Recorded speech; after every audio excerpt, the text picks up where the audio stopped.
Hello, and welcome to the Classical Guitar Heroines podcast. Join us as we celebrate the remarkable contributions of women to this timeless art form, featuring insightful interviews, captivating stories, and performances that showcase their talent and dedication. I'm your host, Bridget Gerard, classical guitarist and member of the Kitchener-Waterloo Guitar Orchestra. And I am your host, Mariette Stevenson, founder, music director, and conductor of the Kitchener-Waterloo Guitar Orchestra, and professor of guitar at Wilfrid Laurier University and the University of Waterloo. We are excited to bring you the lives and music of these classical guitar heroines, past and present, and to share with you their enduring impact on music and our world. Welcome to the Classical Guitar Heroines podcast. Our guest today is Dutch guitarist and composer Annette Kruisbrink. Annette was born in Amsterdam in the Netherlands. She studied guitar with Peter van der Stock at the Conservatory of Zwolle, graduating in 1983. That same year, she released a cassette with a selection of her compositions for solo guitar. She subsequently trained herself to play flamenco guitar and vihuela.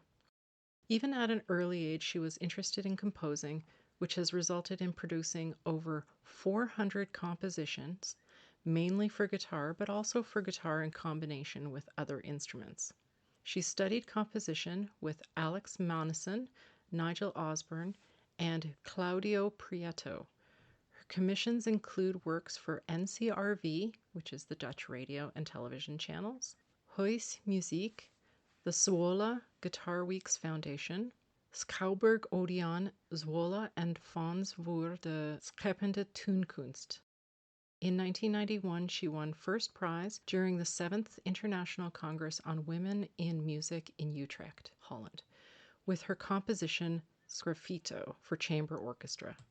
In 1992, she won second prize for composition organized by SACEM and CIMAC in Fort-de-France, Martinique, for her composition Féon for solo guitar. 2 years later, she won the first prize, ex quo, for her composition Homenage a Andrés Segovia for solo guitar. In 1998, she won second prize with her composition 10 Miniatures for guitar quartet in the Due Concorso Internazionale di Composizione per Chitarra Classica Michele Pitaluga. In addition to composing, she performs regularly as a soloist and in a duo with her brother, the double bass player Eric Kruisbrink. In 1995, they recorded their album Syrinx, showcasing their compositions. Annette has also formed the Anido Guitar Duo with the Belgian guitarist Arlette Roelens. And in 1997, they recorded one of their albums, Kananganji, including compositions for 2 guitars and other instruments. In 1999, Annette released her CD Solo, which included 5 of her compositions for solo guitar. She teaches contemporary music and ethnomusic at the Conservatory of Music in Zwolle, and she performs regularly as a guitarist and teaches in the Netherlands, Belgium, Bulgaria, Luxembourg, Italy, Poland, Spain, Lithuania, and Sweden. Here's Annette performing her compositions Bagatella Nostalgica and Bagatella Española from Salon Music for Guitar by Women Composers.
was Annette Kruisbrink performing her compositions Bagatella Nostalgica and Bagatella Española from Salon Music for Guitar by Women Composers.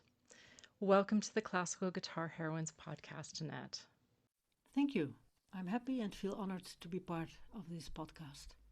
We are honored to have you. You have had such an extensive career as a guitarist, composer, and teacher. When did you discover music and the classical guitar? My first introduction to music came through my parents, especially my mother, who practiced the piano for hours and hours every day. And so even when I was still in her womb, I was already hearing piano music. And my mother told me that when I was a little child and when she practiced the piano, I would sit on the floor with my head against the piano. And later when we had a grand piano, I would lie underneath it and enjoy the overwhelming sounds coming from the soundboard. And it's a miracle that I'm not deaf yet.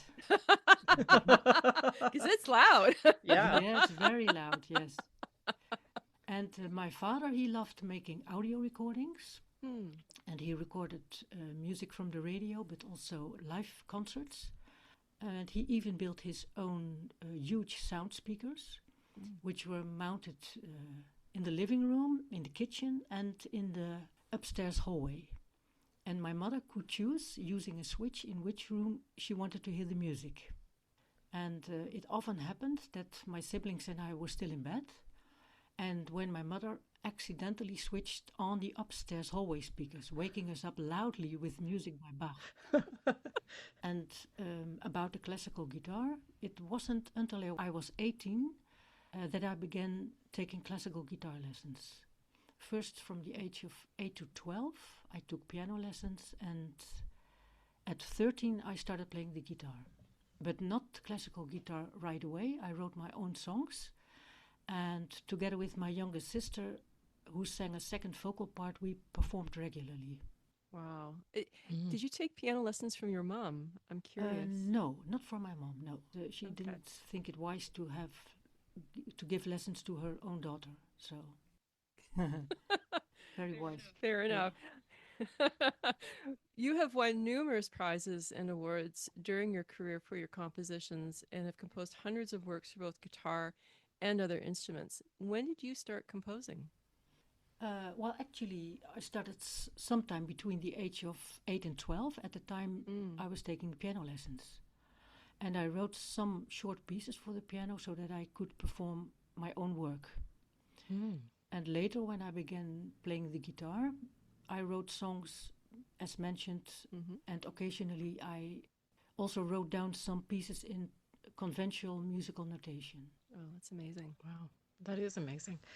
Has composing for other instruments influenced your compositional style for guitar over time, or are they two separate areas in your mind when you compose? Yes, I think so. I think that when I write for guitar, I naturally write with the motorical skills of a guitarist in mind, especially my own, of course. The technical tricks that I'm particularly skilled at will often be reflected in my compositions. And when I write for other instruments than the guitar, I tend to immerse myself more in the possibilities of that instrument, and therefore I approach the writing in a different way. That's really fascinating. The next piece we're going to listen to is The Tall Grass Bends to Listen, recorded by Emma Rush, composed in the memory of German guitarist Heike Matthiessen. Can you talk about Heike and how this piece came about?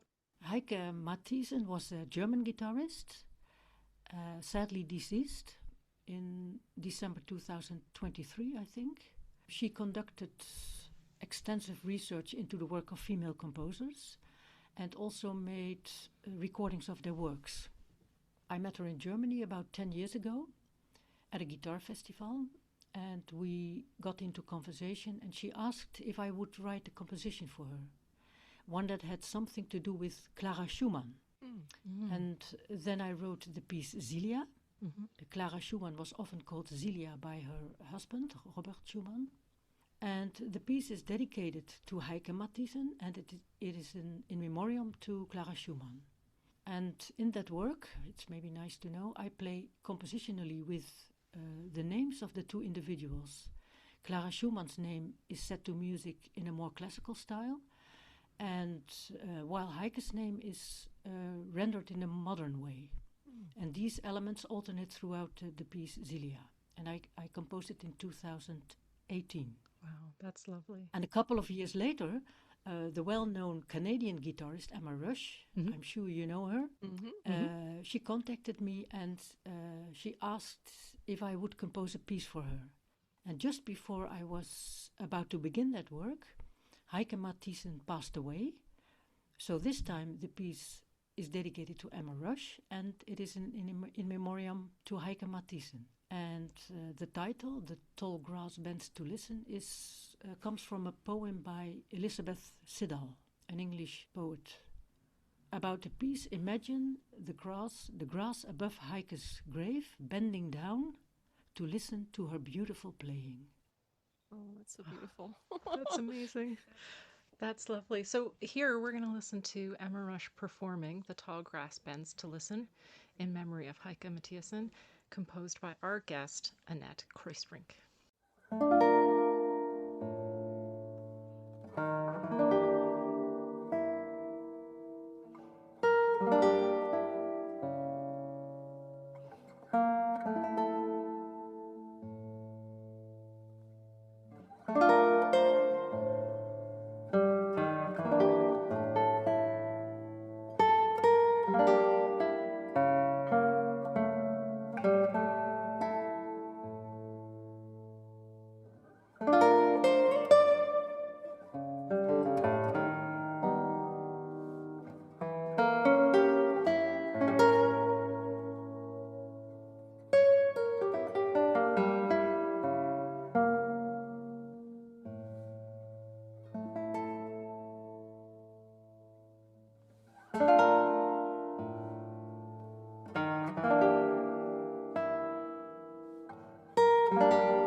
That was Emma Rush performing The Tall Grass Bends to Listen, composed by our guest, Annette Kruisbrink. You're listening to the Classical Guitar Heroines podcast. Now, you began posting YouTube videos starting in 2008 with concert videos of the Anido Guitar Duo.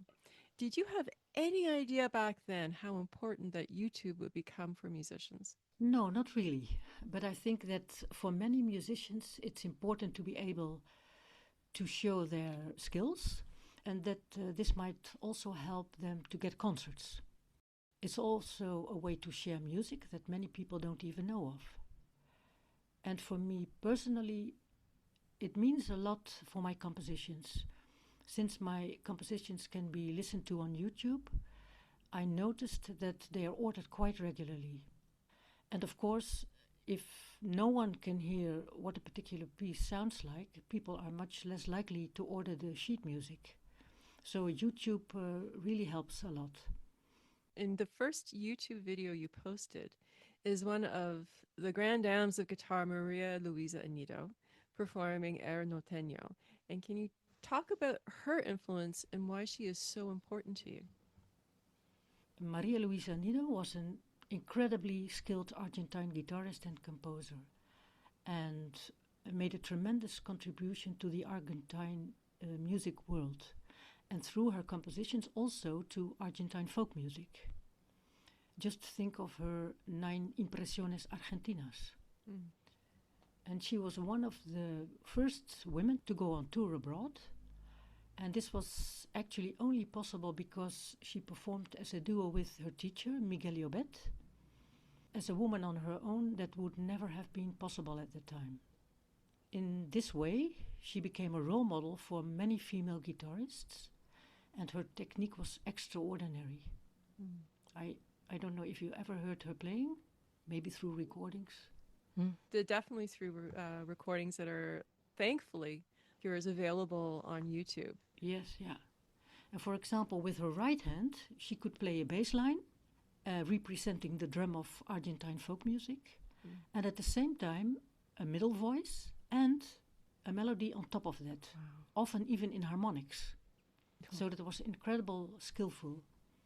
The funny thing is that in 1995, when I started the guitar duo with the Belgian guitarist Arlette Rulens, I had never even heard of Maria Luisa Anido. Arlette told me about her and about how wonderfully she played. At that time, we were looking for a name for our guitar duo, and suddenly we thought, hey, that sounds actually really nice, the Anido Guitar Duo. So we decided to call ourselves that, but also wanted to ask Anido herself for permission. And, well, that was the beginning of a search to find out where she was living. And after about a year, we discovered that she was living in Spain, in Barcelona, or at least that's what we thought. But that turned out not to be correct anymore. In the meantime, she had moved to a nursing home in Tarragona. That's about 100 kilometers south from Barcelona. And after a lot of effort and many phone calls, we finally took the plunge, and we booked a plane ticket and traveled to Tarragona, to that nursing home, where we met Maria Luisa Anido. And we played for her and even received a masterclass from her. Oh my God. That was really, really incredible. That's amazing. And when we asked her if we could use her name for our duo, she said she was very honored, and of course she gave us her permission to use her name. So that's beautiful. Yeah, that's how we officially became the Anido Guitar Duo. It's an unforgettable meeting. Yeah, I can believe that. You've had a lengthy collaboration with Arlette. When did that collaboration start? How did it start? Are you still working with her? Yes, actually, she's my partner in life too. Oh, wonderful. And we started in 1995 with a duo, and maybe 2 or 3 years earlier we met each other at the conservatory here in Zwolle, my hometown. And I was studying composition, and she was studying guitar. And in 1995, we also started the duo, like I told before. Wow, that is amazing. We're going to listen to Annette and Arlette playing Allegro Brillante for two guitars, performed by the Anido Guitar Duo.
That was the Anido Guitar Duo featuring Annette Kruisbrink and Arlette Roelens, performing Allegro Brillante for two guitars by our guest, Anido Kruisbrink.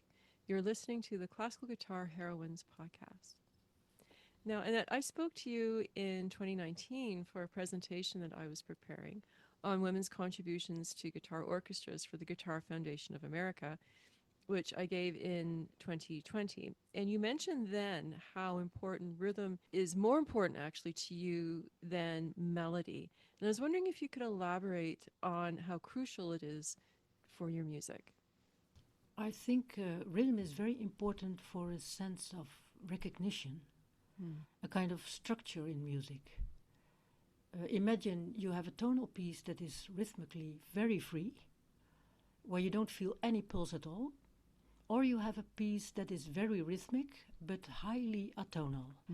Then I still think that the rhythmic atonal piece comes across as more coherent than the tonal, rhythmically free one. That's why I find rhythm so important. And one can also rhythmically interrupt the rhythm, so you have a certain pulsating pattern, and suddenly you break it in a rhythmic way. That creates a kind of tension, an effect that is important for the appeal of the music and for holding the listener's attention. And I enjoy playing with that idea and experimenting with it. And you have many publications, including recent collections with Productions DAWs, featuring women composers for guitar and your arrangements of music by women composers. And I was wondering what led you to create these wonderful anthologies. Well, I don't remember what exactly prompted me to start the series of books on women composers, but I did realize that so little music by female composers was being performed. Even though I did have some sheet music at home, such as works by Emilia Giuliani, Ida Presti, Maria Luisa Anido, Jana Obrowska, to name just a few. I also love doing research on all kinds of topics, and I thought I'll start looking for more female composers who have written for guitar. And I found lots of pieces that have been somewhat lost in history. And that's how in 2009 the first book, Guitar Music by Women Composers, came about. And for each composer and each piece I did research and wrote a short biography of the composer as a foreword in the book. And yes, the research became quite addictive because since 2009, 7 volumes have been published so far, 3 with solo works, originally for guitar, 1 volume with transcriptions, a volume entirely dedicated to the American composer Caroline Hayden, and 1 volume entirely to the French composer Louisa Puget. This is with pieces for voice and guitar. And the latest volume recently published is a collection of 10 enjoyable guitar duets. That's incredible. I have to thank you for that because I've been playing one of the pieces by Julia Piston and really enjoying it. So that's really fantastic. Among everything else you do, you run a guitar school and compose guitar orchestra pieces for your students to perform in musical recital. Why did you decide it was important to offer the experience of performing in an ensemble to your students? Well, with our guitar school, the Anido Guitar School, which I run together also with Arlette Rullens, we of course had student recitals and end-of-year performances. And I would compose myself to bring all the students together and have everyone perform the final piece on stage. It is just fun that everyone can participate. Even those who can barely read music, I would write a part that they could actually play. And for the more advanced students, I write more challenging parts, of course, so that everyone, beginners and advanced alike, can perform a composition together. That's an important factor in this, the experience of ensemble playing, but perhaps even more important is bringing together different skills, because everyone can learn something from everyone. Well, we're now going to listen to Moderato and Vivace from Sonatina for double bass and guitar, composed by our guest, Annette Kruisbrink, featuring Annette on guitar and her brother on double bass from the recording Syrinx, courtesy of Willebroord Classics.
That was Moderato and Vivace from Sonatina for double bass and guitar, composed by our guest Annette Kruisbrink, featuring Annette on guitar and her brother Eric on double bass, from the recording Syrinx, courtesy of Willebrord Classics.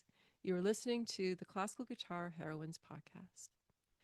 We just listened to you and your brother Eric, who was an accomplished double bass player and composer. I was wondering if you could share what it was like to have a musical sibling, and if it's different working with a sibling compared to working with other musicians. Yes, my dear brother Eric passed away 3 weeks ago on March 8th, International Women's Day. Oh, wow. So And sorry. he wasn't my only musical family member. My older brother plays the piano and composes, and my younger sister studied Indian singing and tabla playing. And Eric, with whom I had a double bass guitar duo, was a professional double bass player, bassist and bass guitarist. And actually playing together with a brother or sister isn't much different for me than playing with other musicians. At home, each of us in our family had our own musical discipline. Imagine 4 bedrooms along the upstairs hallway. From one came experimental music, from another jazz, from a third Indian music, from the fourth classical guitar music, and from the living room downstairs piano music. Piano. Oh, So it was that's actually amazing. all quite chaotic. Actually, we were all skilled in our own musical field, but together it was a bit of a jumble. Wonderful. That's amazing. And you also work in recording and production and have your own studio. And I was wondering, how did you get started in this, and who are the gang? Yeah. Well, the very first recording I made, the first CD, was Syrinx with my brother Eric. And after that, I made a few more CDs in professional studios.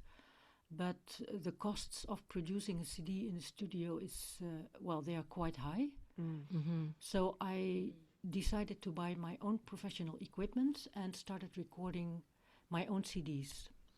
So far, I recorded 25 CDs and 3 DVDs. Wow. And I just mentioned the hallway upstairs in our parental home. And that's where I used to record because it had a beautiful acoustic. And the hallway in Dutch is called gang, G-H-N-G, and you would pronounce it as gang. So basically in Dutch, studio the gang means studio the hallway. Oh, that's lovely. I thought That is it really was lovely. like, I thought as an Anglophone, I thought, oh, like there's like a team, like, there's No. like, That's oh, lovely. that's beautiful. That's really lovely. Yeah. But that's amazing. I mean, we've had Ingrid Buelow on the podcast, and she talks too about, producing her own CDs and getting into that side of the music industry. Yeah, I find it inspiring and fascinating that in order to get your music out there, as you said, it can be so expensive that, we often kind of start to do it ourselves. Yeah. Yes. And for the final touch, I go to a professional studio, maybe for 1 hour to have a good reverb, etc. Wow. And for the rest, I do everything myself. Wow, that's amazing. That's amazing. Do you have any final thoughts on women and guitar? In the past, many women played the guitar. Just look at all the images in paintings of women with a lute, a baroque guitar, romantic guitar, classical guitar. And these women brought the music of composers to life.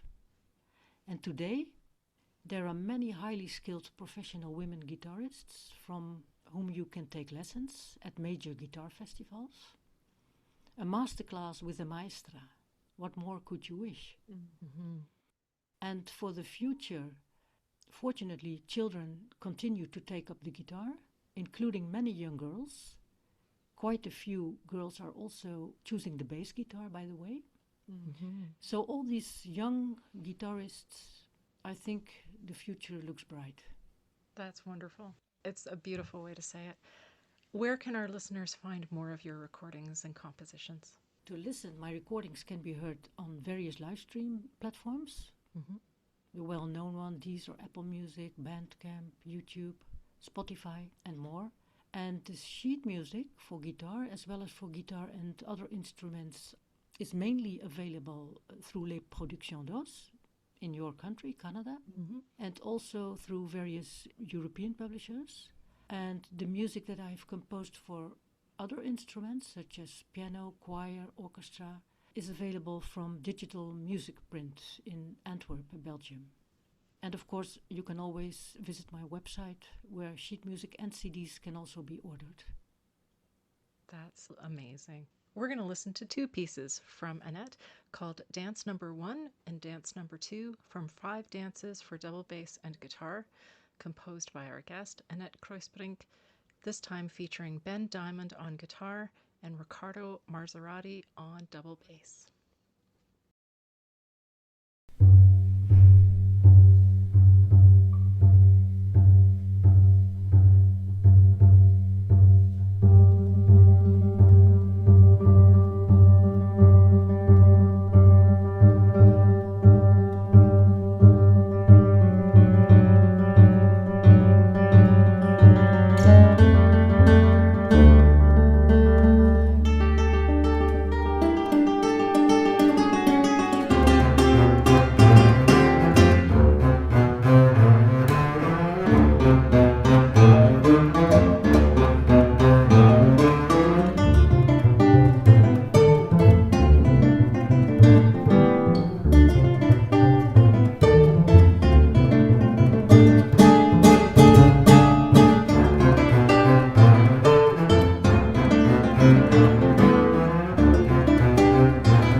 was Dance Number 1 and Dance Number 2 from 5 dances for double bass and guitar, composed by our guest Annette Kruisbrink, with Ben Diamond on guitar and Ricardo Marzoratti on double bass. We would love to thank the wonderful Annette Kruisbrink for speaking with us today, and many thanks to Emma Rush, Ben Diamond, Ricardo Marzoratti, and Willebrod Classics for their contributions to this episode.